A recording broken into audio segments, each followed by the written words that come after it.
நீங்கள் சாப்பிட்றதுலேருந்து, நீங்கள் தூங்குறதுலேருந்து, நீங்கள் செயல்படுறதுலேருந்து, நீங்கள் தீர்மானம் எடுக்கிறதுலேருந்து, நீங்கள் ஆட்களோட பழகிறதுலேருந்து எல்லாவற்றிற்குமான ஆலோசனையை கர்த்தர் இந்த வேத வார்த்தையிலே கொடுத்து வைத்திருக்கிறார். இங்கே இல்லாத ஆலோசனை எதுவுமே கிடையாது. உண்மைன்னா கரம் தட்டி நல்ல கர்த்தரை மகிமைப்படுத்த பார்க்கலாம். நான் சொல்லுவேன், நல்லா கவனிங்க. அதனால நான் எப்பயுமே சொல்லுவேன், இதை தாண்டிக்கிட்டு ஒருத்தர்கிட்ட போயிட்டு நீங்கள் என்ன சொல்கிறீங்க, நீங்கள் என்ன சொல்கிறீங்க, நீங்கள் என்ன சொல்கிறீங்கன்னா நான் சொல்லுவேன், பைபிளை போய் பாருன்னு சொல்லுவேன். இதை தாண்டி வேற ஒன்றும் சொல்றதுக்கு அங்கே வேலையே இல்லை. ஆவியானவர் சொன்னாரு, ஆவியானவர் சொன்னாரு, ஆவியானவர் சொன்னார். எதுக்கு எடுத்தாலும் யாரை சொல்றது? பேசுங்க எல்லாருமே. ஆவியானவர் வெளிப்படுத்தினாரு, ஆவியானவர் சொன்னாரு, ஆவியானவர் புரிய வச்சாரு, ஆவியானவர் பேசினாரு. நான் சொல்லுவேன், வேதத்தை கவனிங்க, இந்த வசனத்தை குறித்து சொல்லப்பட்டிருக்கிறது, இந்த வசனங்கள் ஆவியும் ஜீவனுமாய் இருக்கிறது. அப்படின்னா தெரியுமா?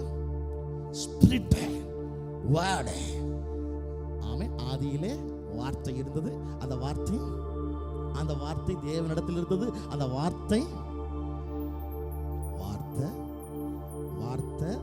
வசனம் ஆவி எல்லாம் ஒண்ணுதான். கையை தட்டி நல்ல கத்திரமைப்படுத்த பார்க்கலாம். நான் சொல்லுவேன், இது ஒண்ணும் அது ஒண்ணும் பேசுறது இல்லை, அது கான்ட்ரடிக்ட் ஆகிறது இல்லை. எப்படி சொல்லுவேன் நான், இதுல ஒன்ன வச்சு எழுதி கொடுத்துட்டு வேற ஒண்ணு அவர் பேச மாட்டாரு. இதுல என்ன இருக்குதோ அதைத்தான் பேசுவாரு. இதுல என்ன இருக்குதோ அதுதான் உனக்கு வெளிப்பாடா வரணும். பக்கத்துல பார்த்து வேற வெளிப்பாடு வரக்கூடாது. வெளிப்பாட்டை மாத்துங்க இயேசுவின் நாமத்தினால.